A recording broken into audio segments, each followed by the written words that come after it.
What's up everybody, this is Phantom here at 187 Customs, and today I'm going to show you how to check pushrod length on your LS engine, or at least how I do it anyway. Done a cam swap here on a CTSV wagon, and now I am going to make sure I have the proper length pushrod on it.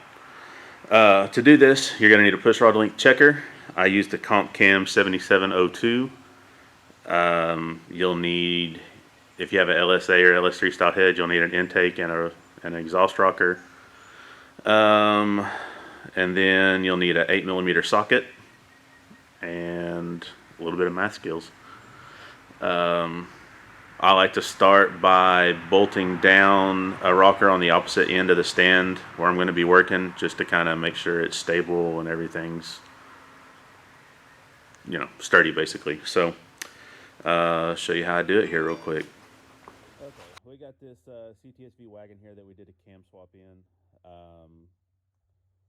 So what I start out doing first, like I said, when I go to measure push rods, is I'll bolt one rocker down kind of on the opposite end of where I'm working, just to kind of hold the stand down and steady.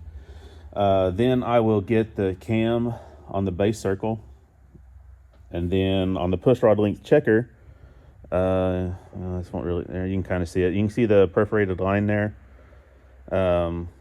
Each full turn out on that is 50,000ths of an inch. So I start by running it out 10 full turns, and then I will put it down in here, and then take my intake rocker and just run this bolt down right until it touches the rocker there. So get it down here. I don't get it tight, just snug it up. Just snug it up there, and then if it's right, if that's the right length, the rocker will just have a little bit of side-to-side play. If it's the wrong length, then we're going to hear the nose of the rocker tapping on the valve stem there. So, and it looks like we need to run this pushrod length checker out just a little bit more. So you'll take the rocker back off.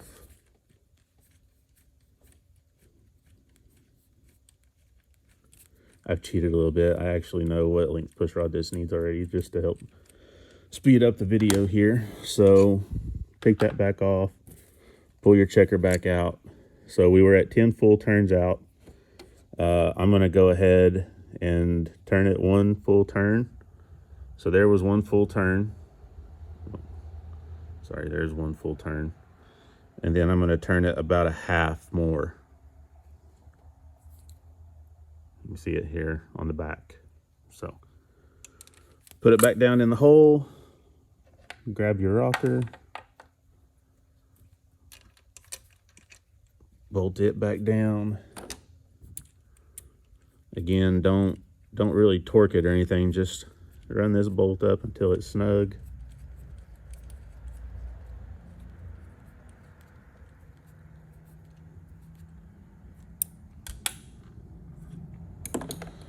So again, if it's the right length, you're gonna have just a little bit of side-to-side play. Too short, it's gonna tap. If it's too long, then there's not gonna be any movement at all in this deal now. So I've actually gone 11 and a half full, 11 and a half turns out.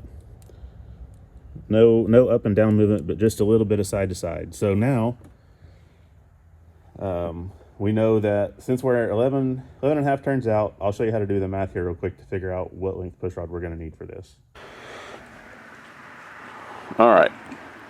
So the Comp pushrod length checker is 6.8 inches long when it's all the way turned in. So we've gone 11 and a half full turns out. So you'll take 11.5. Each full turn is 50,000. So we'll take that times 0.05. It gives us 575. We've gone out 0.575 of an inch. So add that to the stock length of 6.8 that pushrod length checker is.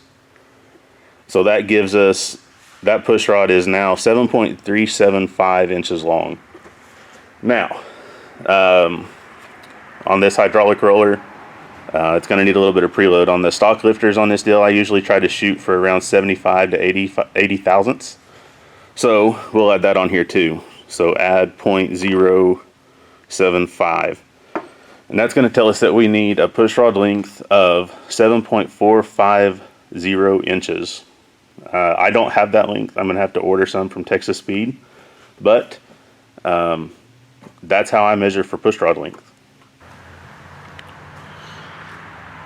You'll want to do the same thing for the exhaust rocker, just to make sure. I have had some cams that actually use a different length pushrod on intake and exhaust, so it's always a good idea to check both of them. It's the same process. Roll the motor over until you get on the base circle of the cam, and then follow those same procedures. Turn your pushrod length checker out 10 turns, shove it down in the hole, bolt down your rocker, just snug it up, and check for movement. If it's too long, there's not going to be any play. If you can hear a little tap whenever you move the exhaust rocker on the valve stem, it's too short. So unbolt it, spin it out a half a turn, put it back in, and repeat until you get your final number. And then you'll want to be sure to add in whatever amount of preload you need. Not all lifters take the same amount of preload. Some of the Johnson lifters take anywhere from, I believe it's 35 to 40 thousandths. And the stock, like the LS7 replacements, they'll take, you can find on the internet anywhere from 75 to even 100, 125 thousandths. So, again, that's how I do it. I'm sure there will be plenty of people to tell me that I'm wrong. I've never had an issue with it. I have a lot of problems, but valve train noise and making horsepower aren't one of them. So, hope this helps you out. If you have any questions, be sure to send us an email or drop a comment in the comments below, and also be sure to subscribe to the YouTube channel. We're going to have, you've been watching us do Aiden's build series on a Chevelle. Hopefully we're going to do some more of this tech type stuff as well. You've seen Sean do the setup on the OG Nova for radials. We may even do something on big tire stuff with the new car. So stick around, subscribe, and thanks everybody for watching.